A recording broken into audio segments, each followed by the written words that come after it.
The 2-week pay period, invented in 1938 and still making us wait until daily pay, where everyone can access their money on demand. This is the future of pay.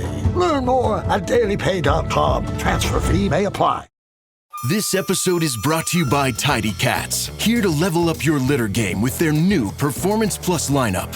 Your home is your happy place. Your cats, VIPs. So when it comes to the litter box, excellence isn't optional. Choose from products that specialize in max power clumping, low tracking, or odor fighting so advanced, stink won't see it coming. Tidy Cats Performance Plus. Mission mighty, keep it tidy. Shop now at tidycats.com.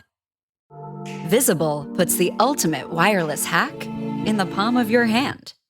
With unlimited 5G wireless data and hotspot designed to keep you connected, powered by Verizon's 5G network. And no contract holding you back. Plans start at $25 a month, or get the premium Visible Plus Pro plan and save $10 on your first month when you use promo code HACK. Make the switch at Visible.com. Terms apply. See Visible.com for details.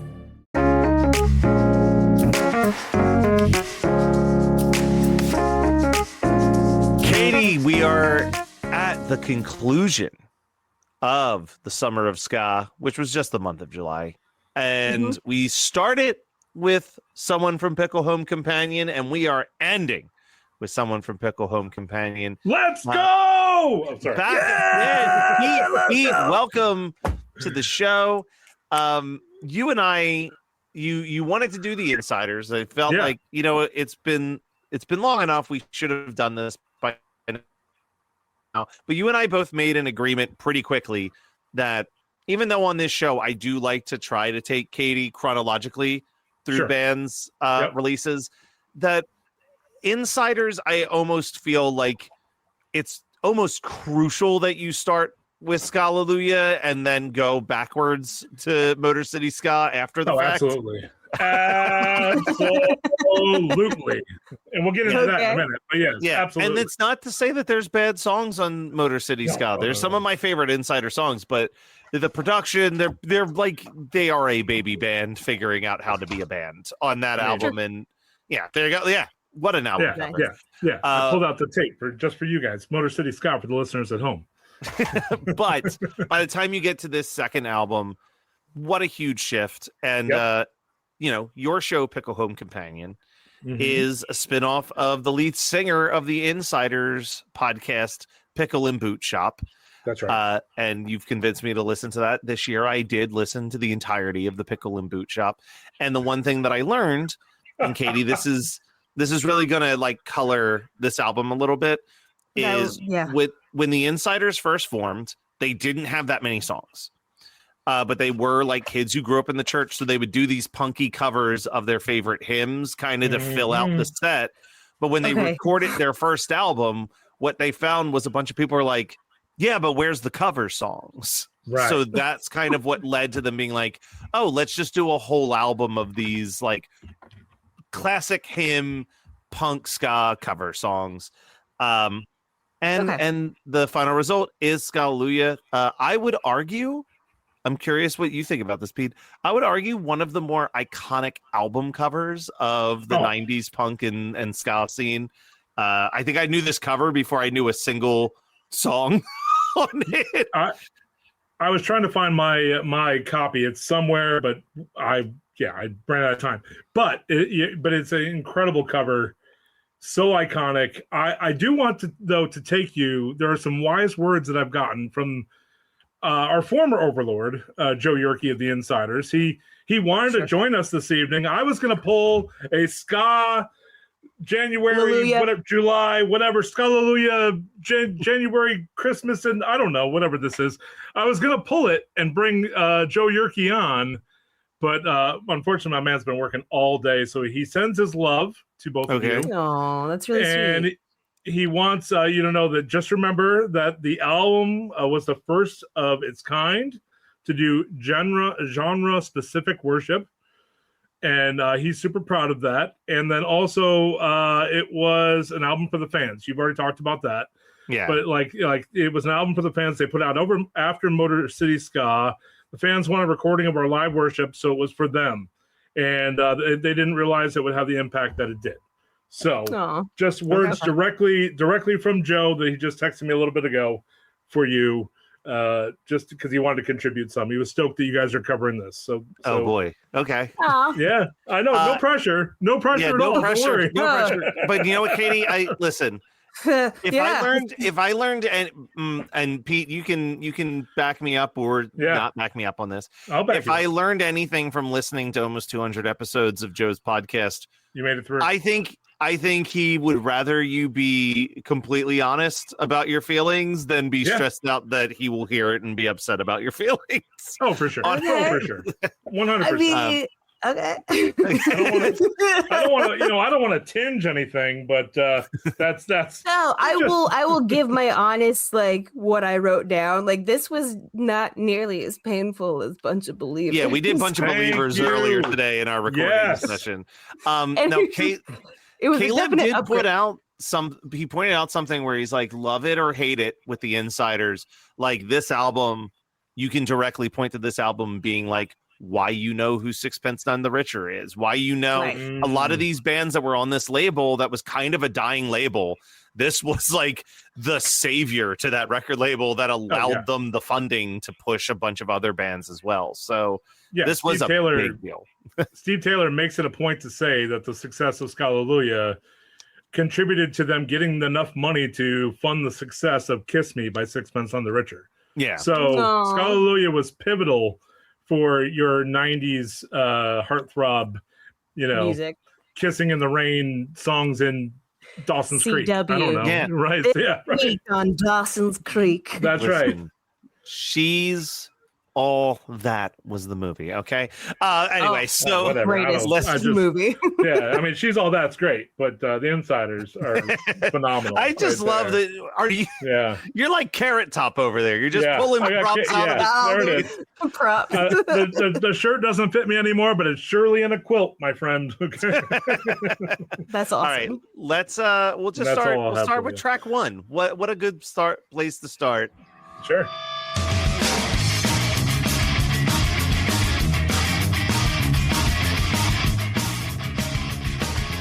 So we start here with "Oh Lord, You're Beautiful." Katie, you're the one who's never heard this before, so let's start with you. What were your first thought notes on this one?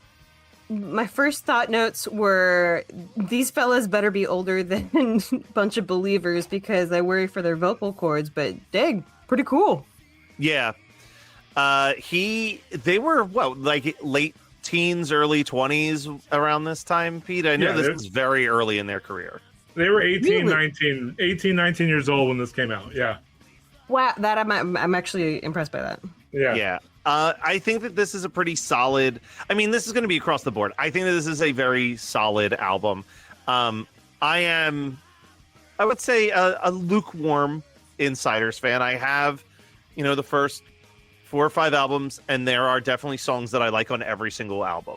Sure. This is, I think, the one that this or Fight of My Life are the ones that I revisit the most. Okay. Of that batch, because I'm like, you know what, these still really hold up, just even from like a musicality, from like a recording quality. Like Motor City Ska, like I said, maybe 2 or 3 songs on there are my favorite songs the Insiders have ever done, but that production value really drags that album down a little bit, where this is like, oh no, they found someone who knew how to record them correctly. And this is, I never pieced this together until I listened to the podcast. Katie, you heard us shout this name out on a different episode, but I talked about the Suicide Machines, who are from Detroit, where the Insiders are from. And this is knowing that information and knowing the like pseudo inspiration, this is kind of more of what the Suicide Machines are, this minus horns.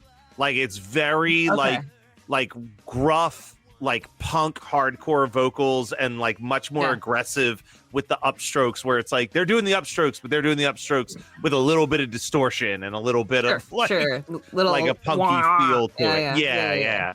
And I posit too that like Dickie Barrett, that's a big one too. Voice, Joe's talked about how that hearing him sing made him realize that he could do this, and because he's like, I'm not the best singer, we're gonna have to. I'm already looking at Katie's face. Katie, Dickie Barrett. It's okay, keep going. Yeah, No, lead singer of the Mighty Mighty Boss Toads, who is a band you definitely know. The impression that I get, the never had that much deeper, gravelly voices. By the way, the three of us together totally makes that voice.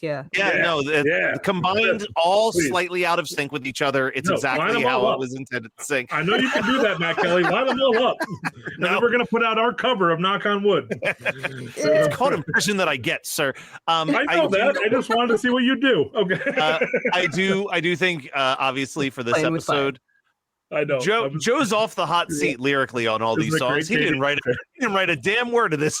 No, I was like, at a certain point, I was like, oh, these are all very familiar. Oh, these are all like praise and worship songs. I knew this wasn't in order of release. I knew that was like a big thing that you'd let me know. But I didn't understand why, and I was like, "Oh, but these are like covers in a way." Right? Yeah, this became what they. This album sold so well that they did a sequel. There's a Skalleluia too. We'll get to that later, but let's stay with Skalleluia. We'll stick with Skalleluia. Oh my God, what is the name of track 2? This is cutting off the title, and I can't remember what the heck it's called. He has made me glad. He has made me glad. Here we go. Hey, celebration.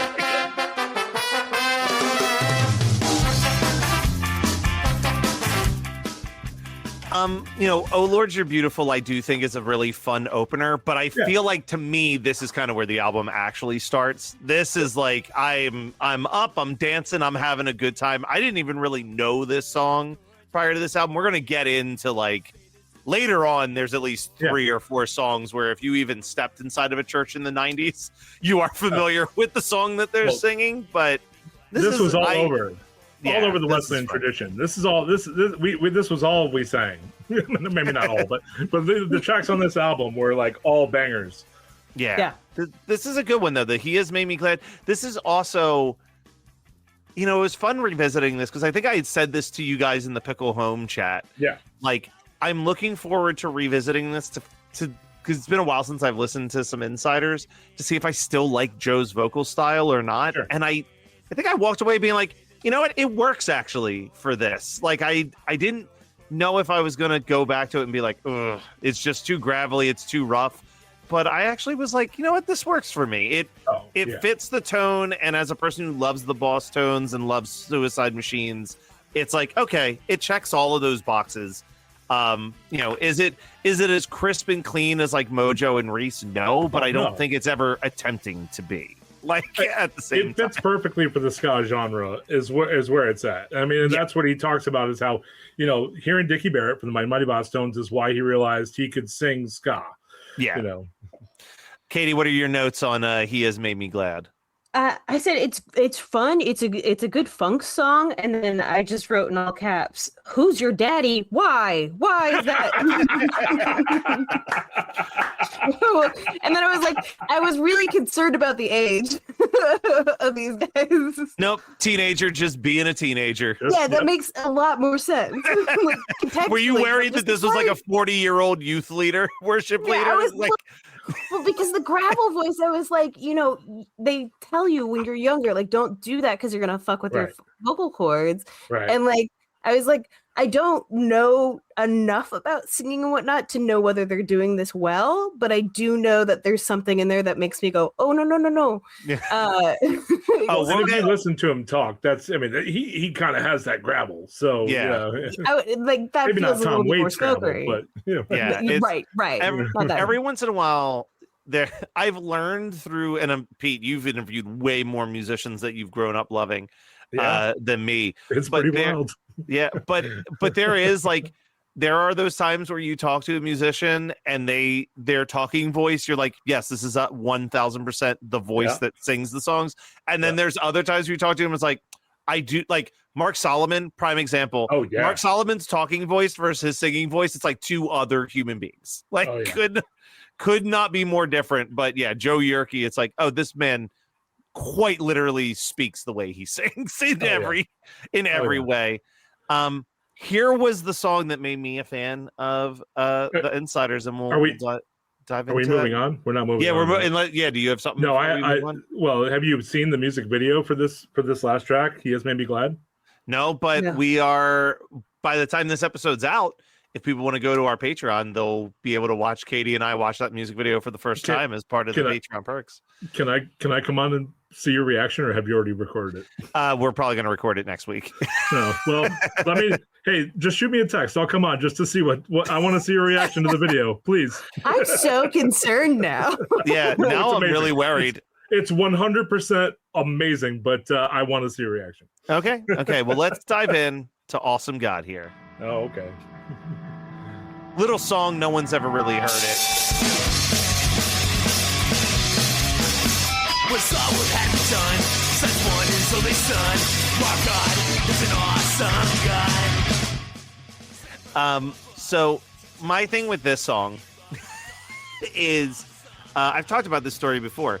I went to Ska Mania 98.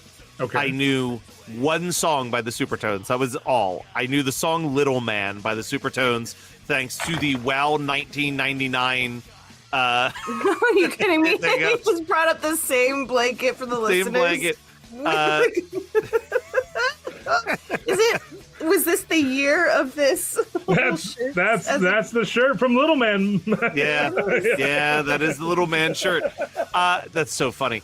But yeah, thanks to the WoW 1999 compilation, I was like, I know a song by this band. It was the first concert I ever went to, and the Insyderz opened, and I did not know quite how to think of them or what was going on. I was very much just like overwhelmed by all of it. I remember they played The Hunt It, because someone came out to rap, which I believe Andy told me later was at least a 50% chance it was him. That during that tour, he came out and did a lot of the Hunt It rap. But they closed with Awesome God. And because I'd been going to church, I knew this song. So immediately I was like, well, this band's great. They do a fast version of Awesome God. And they were, for at least like a year, if anybody asked, I was like, Insyderz is my favorite band of all time.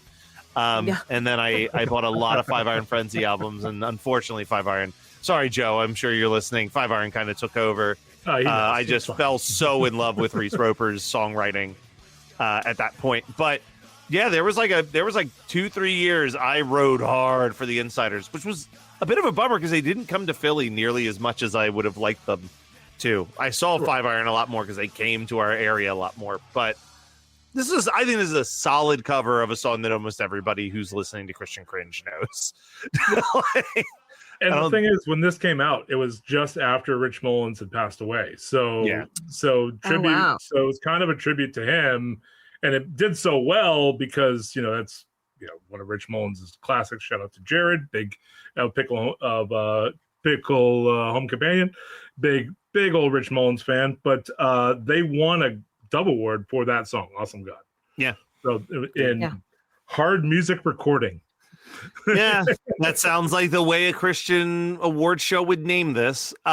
Katie, what were your notes on their Awesome God cover? I was like, oh, this is the song I do know, and I was like, oh, this is a cool version of it. But I mean, for the most part for this whole album, I was like, yeah, I'm familiar with the song, and it's a cool new version. There's nothing really like pissed me off or like made me go, oh, whoa, I can see a different perspective. It's all songs I was familiar with. I think that there's, cool version. we're going to cruise through this a little bit quicker than some of the other albums we've done, because I do agree with that. I think it's a very solid album. I also think that at this point in the album, it's like, what more can you say beyond, yes, this is a very good cover of this song that I'm familiar with. But there are two songs where I think they take some really interesting interpretations of them on the B side of this. So I'm excited for when we get there. But on the songs that I think they do some fun stuff with, Lord, I Lift Your Name on High. I like that they start off with this chilled out version, and then the song's so nice they have to play it twice, so it speeds up after they do the whole song like this. Oh yeah, we then get the whole song much faster and more in their normal style. But this was I was very into going back to this, very into this Lord I Lift Your Name on High cover. Yeah, it's kind of like it goes from reggaeton to straight skates into ska. Yeah. Any fun notes for us over there, Pete, on Lord I Lift Your Name on High? For sure. So this is like the first song where it kind of just slows down. Mm-hmm.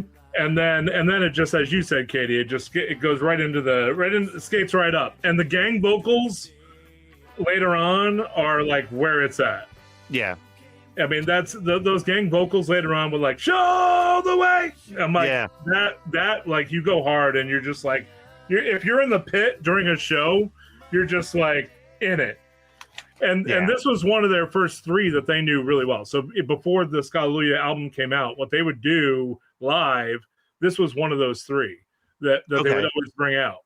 So that's why they started doing the praise and worship, was because they had their few songs, and the promoter's like, all right, you played your songs, you got 10 minutes left. And so then they start doing like the live worship covers, and that was one they had queued up.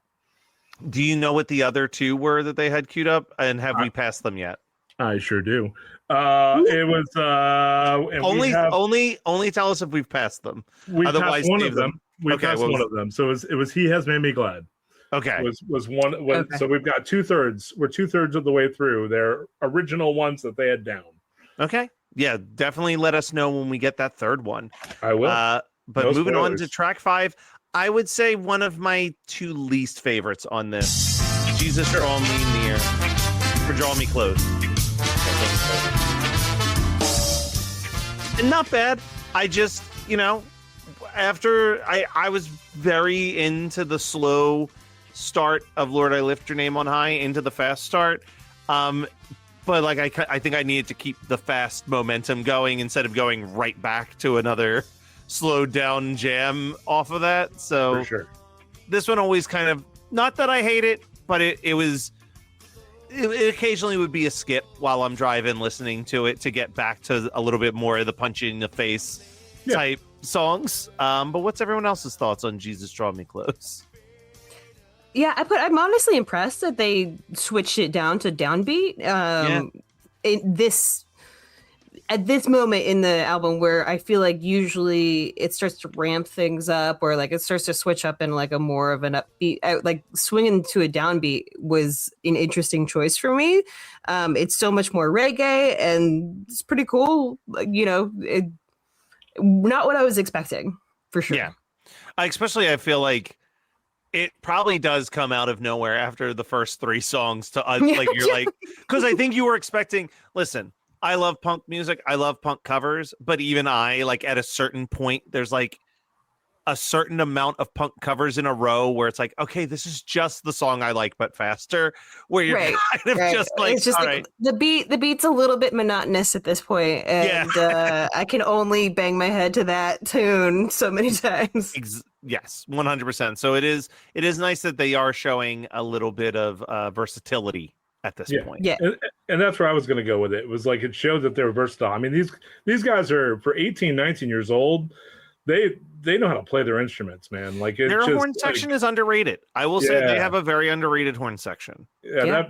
That brass section is on point. I mean, we'll get to that later on, but like in a later song, I really noticed it, but especially here, like to slow it down, to do a little bit of jive, a little bit on the downbeat, like you said, Katie. It's just like, it shows that they can mix it up. It's just not go, go, go, go, go. It's not. Yeah. So it's cool. All right. Well, I think this is a great spot to stop for a commercial break. But when we come back, we're going to do the backside of Skalleluia. Ooh, checking out the backside. Don't say it like that. It wasn't problematic till now. Running a small business means I wear lots of hats. When I put on my hiring hat, I can count on LinkedIn Hiring Pro to make it easy. LinkedIn Hiring Pro helps manage my hiring workflow, puts my job post in front of a unique network of professionals, and matches me with the best candidates for my business. I can also share my job with my network. No other job site lets me do that. No wonder most small businesses say they'd use LinkedIn Hiring Pro again. Hire right the first time. Post your job for free on LinkedIn today at linkedin.com/quality. Experience a membership that backs what you're building with American Express Business Platinum. enjoy complimentary access to the American Express Global Lounge Collection and apply to find out your welcome offer, which could be as high as 300,000 membership rewards points. American Express Business Platinum. There's nothing like it. Terms apply. Welcome offers vary, and you may not be eligible for an offer. Learn more at americanexpress.com/business-platinum. This episode is brought to you by San Pellegrino Ciao. A gift from Italy to your home. San Pellegrino Ciao is a flavored sparkling water made with real fruit juice, finished with a pinch of Sicilian salt for a perfectly balanced taste. So which flavor will you choose? Peach, lime, blood orange, cherry, or maybe the all-new limoncello? Crafted in Italy with 0 grams of added sugar. San Pellegrino Ciao. Buy it now. I wrote a little song to remind you, Choice Hotels get you more of the experiences you value. The Cambria Hotel's got it all. A rooftop bar, have a ball. Bring a date, your squad, or even your mom. Book direct at choicehotels.com. You mind if we make one more stop before heading back? I need to run a Target. 100%. Let's RTT. You thinking of stuff for the dorm? Yeah, my mom gave me some good tips on must-have essentials. We for sure need underbed storage, handheld iron for wrinkles, maybe even a mini Keurig for Mondays. Am I right? All right, bet. Because I was already thinking about keeping my clothes looking fresh at college, so you better be sharing that. Of course, man. Whatever I get on this run is yours too. Twin. But for real, let's go before they close. Find everything you need for college at Target. Looking for a new seasonal anime? Want to know what new anime music is out there? Looking to add a new waifu or husbando to the list? Or are you just looking for a modern or classic anime to add to your plan to watch list? My name is Nick and I run the Waifus and Weeaboos podcast. And you can check me out on Geekscape.net. All right, we're back. So here we are, and we're starting with Ancient of Days. Let's just get into it. Oh my God.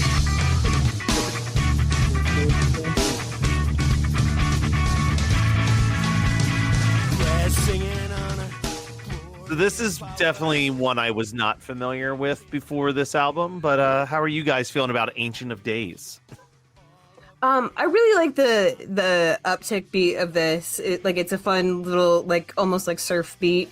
The vocals I was like, I'm a little on, sure. But the switch up of the beat was great. The singing was just a little bit rough for me.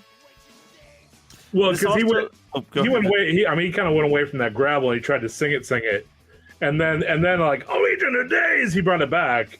So yeah, I mean that's really what happened there. But I agree with you. Like, he's more of a gravel singer.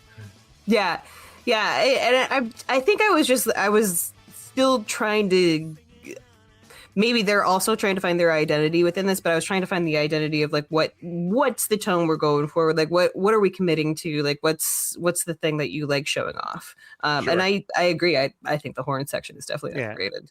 I think by the next album, Fight of My Life, I think Joe gets a much better grasp on like that perfect medium between like a clean singing voice and the gravel. I think you get a lot better versions of that. This definitely feels like early stepping his toe in the water, because like the gravel that you're hearing on this, it is like times 10 on Motor City Ska. It is. I think he learned very quickly, I cannot keep writing songs with my vocals being at this energy level, or I will not be able to do this long term. It does start with a fun. I'm massaging my own throat thinking about it. It does start with like a variation of the Bo Diddley beat. It's not exactly the Bo Diddley beat, but it's definitely a variation of it. Yeah. I was trying to remember what you had called it, because you had called that that earlier and on another podcast, and I can't remember what song it was, and I was like, it's that thing that Matt mentioned, and it's Steve Taylor. Steve Taylor uses the Bo Diddley beat. Yes. But yeah, it's the beat that people know is one that Bruce Springsteen has used a million times.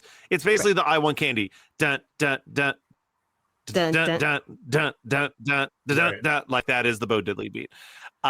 Here's one that I did know back in the day. Are we moving on? Yes. Oh, is okay? I got a moment. I'm sorry. So Ancient of Days, that's not one of the ones. So but growing up, Ancient of Days was a big one we sang in our church. So when I first listened to it, I'm always listening for the the claps, and he got it in like it's the to the ancient of days, clap, clap, clap, clap, like, and he got it in. But when I remember listening, for sure, the first time I listened, waiting for the claps, because if you know the song, if it's in your tradition, you're waiting for the claps. It's all part of what you do in worship at the church. So they did it, and a different spot, but it was still cool. So anybody out there that knew that part, call in. I don't know if you have a number, but you can call our squid line. What's your number? Call the Pickle. You know what? Let's do a little cross promotion. You can call 985-28-SQUID. That's 985-287-7843. You won't know what you're calling for, but just talk about the Insyderz. We'll play it on the Pickle. I would love it. Wherever you get your podcast. Part of the Geekscape Network. Calling from Christian Cringe to your podcast. Just, hey guys, could you pass this message to Matt and Katie because they don't have a phone number?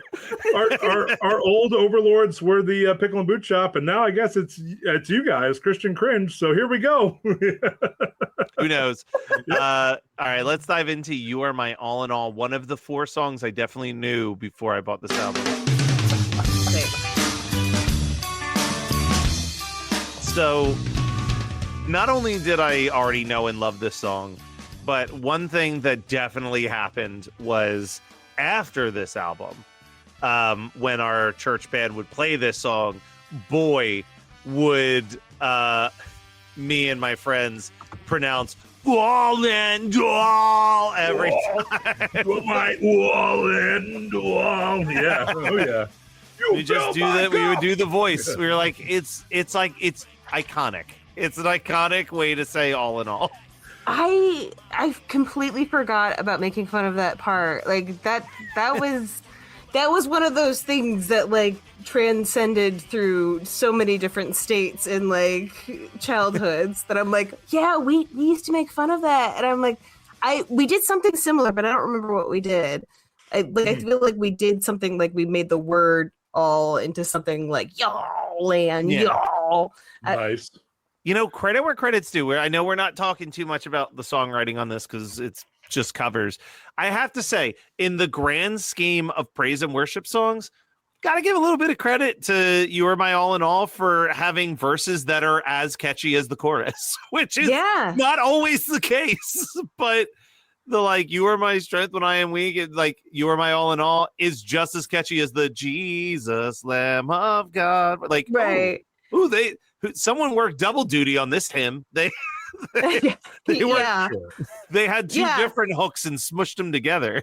Well, and it's such an interesting thing to take this into sort of like a doo-wop, or actually no, that's the next one. But that's the next one. Boy, are we going to talk about that next one? Yeah. But but to having this like kind of like cruising surf beat, this very simple beat, but like instead of it is more dirgy. At least the first time I heard that hymn, "You Are My All in All," like it's like all in all, so I do like giving a little pep to those kinds of hymns or whatever we call them at this point. I'm like, who wrote that originally? I can't even remember. It was Dennis Jernigan. He was a big songwriter back in the 80s. 1800s.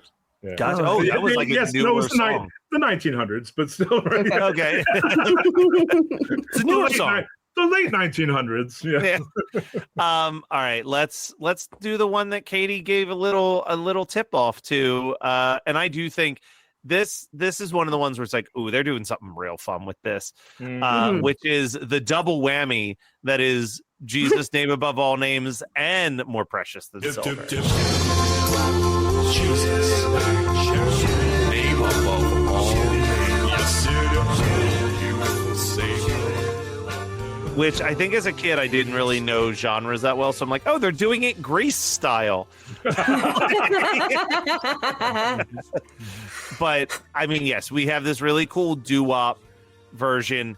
And I'm like, I would have been fine with just this. Like, if this was just the way the song was done, already love it.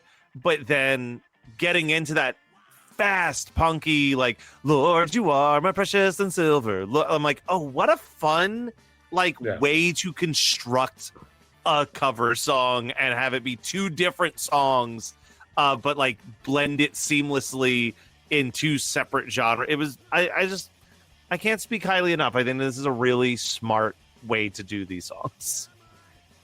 Yeah, I said a very similar thing. I was like, it works for it all. It is interesting. I will say that I was not expecting the like second song genre style coming in, so I was like little bipolar on the execution though.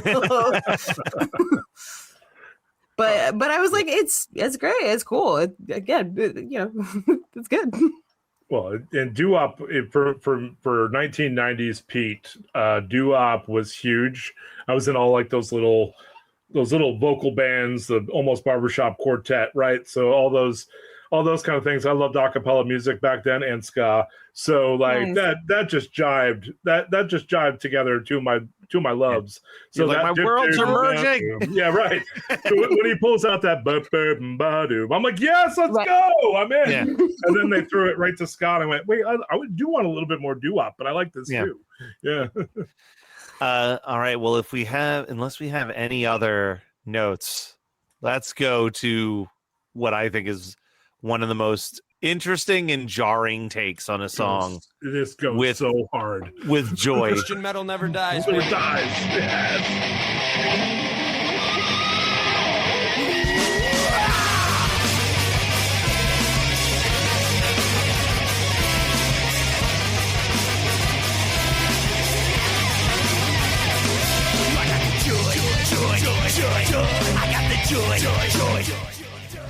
All right. Katie, I need to know your thoughts on Joy, Joy, Joy, Joy down in my heart. So usually I send Matt like a picture of like one of my notes, and this was going to be one of the note pictures.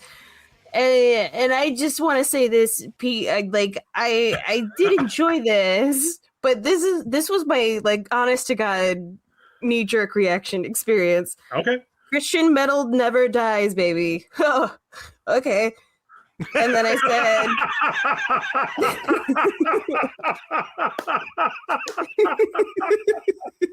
okay. Whatever you say. And then I said, ...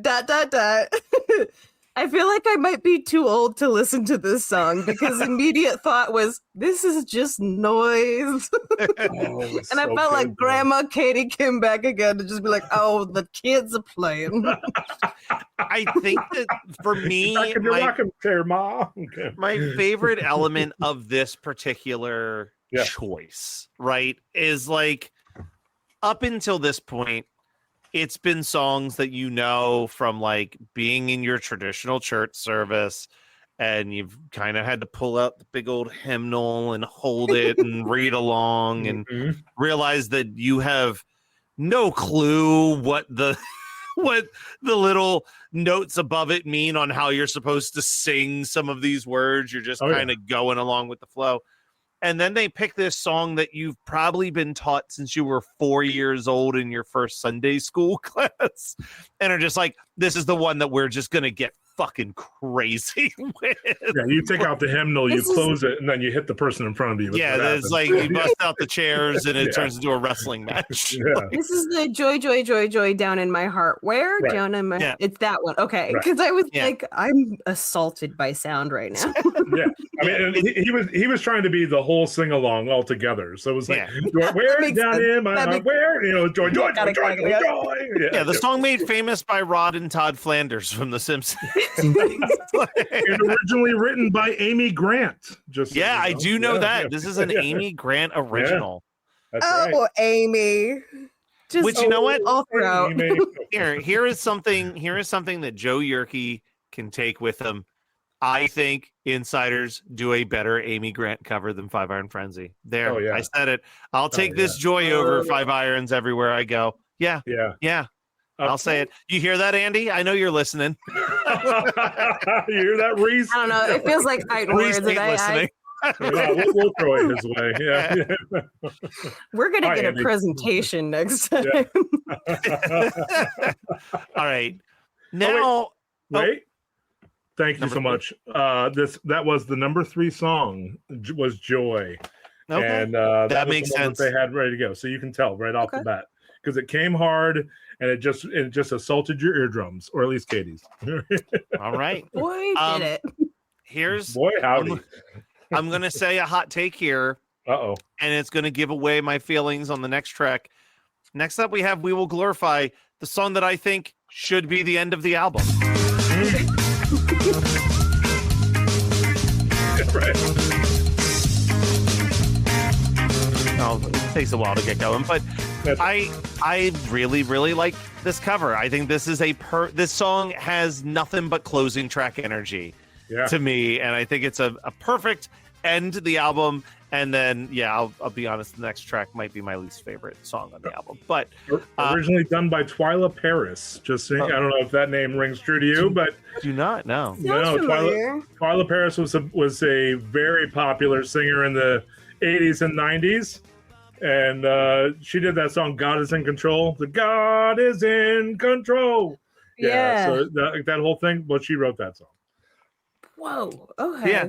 I just think I think that this is a great way to close out the record. Unfortunately, it's not the last track, but I do like this one. I think it's a fun song. I think they do. It's just a kind of going back to what you're saying on track 2 with "He Has Made Me Glad." It's like that nice, like, perfect medium of, it's not too hardcore, but it's also not like super soft. It's that dead center, like, simple ska vibe that I actually think the Insyderz were really good at. I think that's kind of where they thrived, was just like sticking in that middle lane a little bit. Oh, for sure. I agree completely. I mean, I think I kind of agree with your take on except for like one little part of the last track. I feel like I agree that this is a great closer, but they had to have one more song. Did they? They did. I mean, or it would be under 30 minutes. Listen, my hot take, and I truly mean this, I think that this should be the closing track and not the last song. I could say towards every Insyderz release, actually, is the track before the last track is the track that I feel like should be the closer. I mean, you realize this coverage that we're doing right now is longer than the album itself. So, no, I get that. I'm saying that happens all the time. That's pretty common. But like Motor City Ska, I think Sacrifice is where you close. I don't need Weebles. Even though it's the title track, I think Fight of My Life is kind of the weakest track, and I would have been fine with closing on just what I needed. I mean, Skalleluia 2, we could have closed on like track 10. It's 14 tracks. So that's at least 4 too many. But yeah, that's my hot Insyderz take. Hot takes with Matt Kelly. I think Insyderz were phenomenal on picking their opening tracks. Not great on picking their closing tracks. That's hey Joe, I'm not speaking for the other people in here. Come at me, Matt Kelly. Find me on social everywhere. Listen, hey, Joe, he made his way through all of the Pickle and Boot Shop. Give him some grace. All right. Any notes though before we head to the actual closing track? I like that. I like Twyla Paris's version too. So it's like, growing up in all these songs, man, that's what I grew up listening to. So, and then when they skanktified it, that's right, I used that term. It just got better. It just got so much better. All right. Well, then here we go. Closing track, Morning into Dancing. Ugh, turn it off. I'm already bored. No, that brass section kicks. No, their brass section. Let's go. Their horn section is pretty great. I mean, I guess this is around the time that we should mention, and this horn part makes the most sense, that this band had strong ties to Salvation Army. That's where a lot of them met. Totally makes sense. That is a very, I can feel myself at Christmas walking into the mall and maybe there's a Salvation Army band playing outside with a bucket. Bram killed even with it like on a trumpet or a trombone or something like that. Yeah. And then it goes into this nice little calypso beat. It's not bad. I think We Will Glorify is the way to do it. I'm sorry, Joe. Don't hate me. I don't know, man. Or hate me. I don't know. I don't know you. Hey, now. Hey. All right. But anyway, I like this last track. Okay. I do too. Yeah. I do Katie, too. please. Like it's fun. I think it works. as it like its own, like style to this version of the song. Like I think really well, and I think it honestly works a little bit better than other songs. But yeah, I enjoyed it as well. I think I just said this actually works better than others, to be honest. Yeah. And yeah, it's a bop. Yeah, Matt Kelly. Sorry. All right, fine. I will say that I agree with Matt Kelly, just like on the construction. So like do I. Feel like, so do I. They could have thrown it. Like, Yeah. That's like, who cares? Yeah. Tomato. I care very deeply about track lists. I do. I truly do. That's one of my things. I've focused, and I think that's with a lot of bands. I think a lot of bands I love. Every once in a while, I'm like, this is what you closed with. Prime example: Green Day. Green Day, Nimrod. How is "Time of Your Life" not the last song on that album? That song happens, and there's one more song left, and it's the worst song on the album. Like, what are you doing, Green Day? Matt's got notes. I knew this segment on Christian Cringe. And look, maybe I'm a simple man, but if you are a punk band and you have one song that's just an acoustic song, that is your closer. It's not in the dead center of your album. It's not second to last. You're ending on the acoustic song. Supertones got that one thing right in their career. Go ahead, Matt Kelly. One thing Supertones did right. Go ahead. Preach it. Testify. You have the floor. Yeah. Yes. Sanctified worship. Amen. Okay. Anyway, thank you for closing out the summer of ska with us.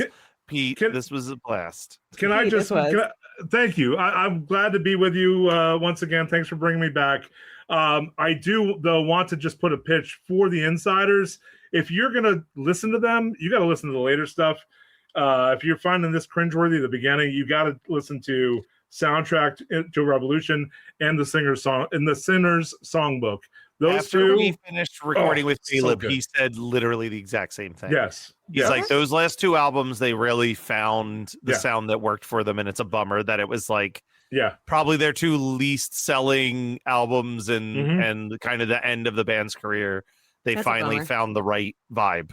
But I mean, I'm thankful for Skalleluia. Skalleluia 2, Joe even says, might have been a little bit of a cash grab, but not quite. But like, it might have been up there. But Skalleluia was a love letter to the fans, and that album, I still put on. Even before I was going to be on here. Listen, I'm going to tell you, I still have some love for a lot of tracks on Skalleluia too. Yeah, I don't think. Same. I think that Skalleluia, the one that we've just discussed, is pretty flawless from front to back. Yeah. Skalleluia 2, it has some lows for sure, but I also think it has some really high highs. Like there are, I would genuinely. I've said this before. This is a crazy take, I think, to a lot of people. I think it is the definitive version of Shout to the Lord. To me, I think their version of Shout to the Lord is better than any other version I've ever been forced to listen to. Listen, worship music is never chosen. It is forced upon you while waiting for the main band to perform at a music festival that you're attending with your church. And my hot take on it is that some of these tracks, it could have been been half of it, and then they just could have put out a Skalleluia extended edition and put those tracks on. Like, that, and that would have been chef's kiss.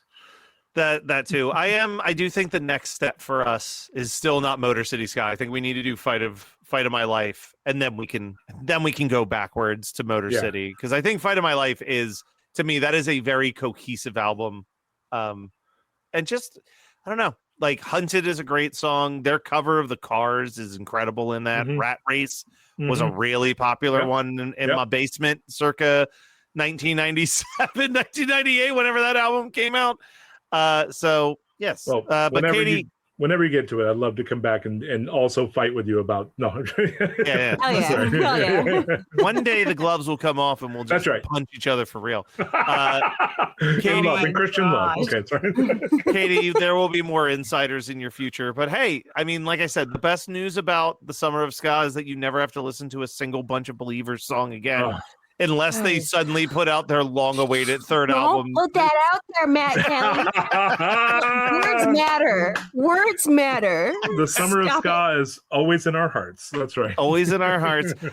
Pete, if people had an absolute blast listening to us, where can they go to listen to more of you and your opinions? Oh, more of me and my opinions, because I have them. Go listen to a Pickle Home Companion, part of the Geekscape Network. And if you didn't like my opinions, call 985-28-SQUID. That's 985-287-7843. The guys, hey man, the guys told me I had to get it in at least once. I went for 2. Let's go. Yeah, That's the commitment. That's the commitment you get at a Pickle Home Companion. Well, Katie, we've had 2 very guest heavy. Get rid of us on that network. I'm sorry, guys. We're no longer part. I love you guys, dude. Love you so much. Katie, we've had 2 very guest heavy months. So I think August, we're going to slow things down. It's just going to be you and I, just like, like jazz, just taking it back a bit, taking it back, hitting some Veggie Tales. Let's check out some McGee and Me. Let's listen to some Reliant K. Let's bust out all the old favorites. Katie, send me the link. I'll jump on. No. You got it. You got it. Kidding. I'm just kidding, Matt. I would never do that to you. Or would you? I would. Yes, I would.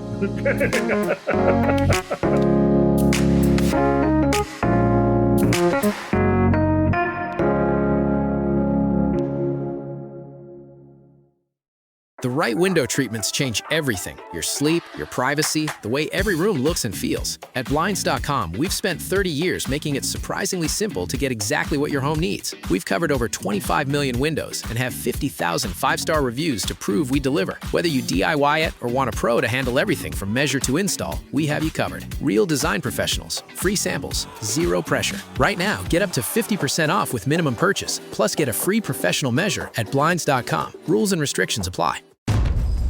Queen Carvania stood haloed by the morning sun. An army hung on her every word. My champions, I have sold my chariot on Carvana. 'Twas a lovely SUV, an inexplicably queenly offer. They're even coming to the castle to collect it. Tonight, we feast! An offer you can feast on. Sell your car today on Carvana. Pickup fees may apply. At ZocDoc, we know being a healthy adult is like living in a video game. Every day has side quests, taxes, laundry, birthdays. And just when you're leveling up, you have to book a doctor. The insurance portal crashes. They put you on hold. Your doctor doesn't take your plan. Game over. We see you. So we made booking a doctor easy. Download ZocDoc. Search by specialty, insurance, and availability. Book instantly. No cheat codes required. Find a doctor you love with ZocDoc. You're listening to the Geekscape Network.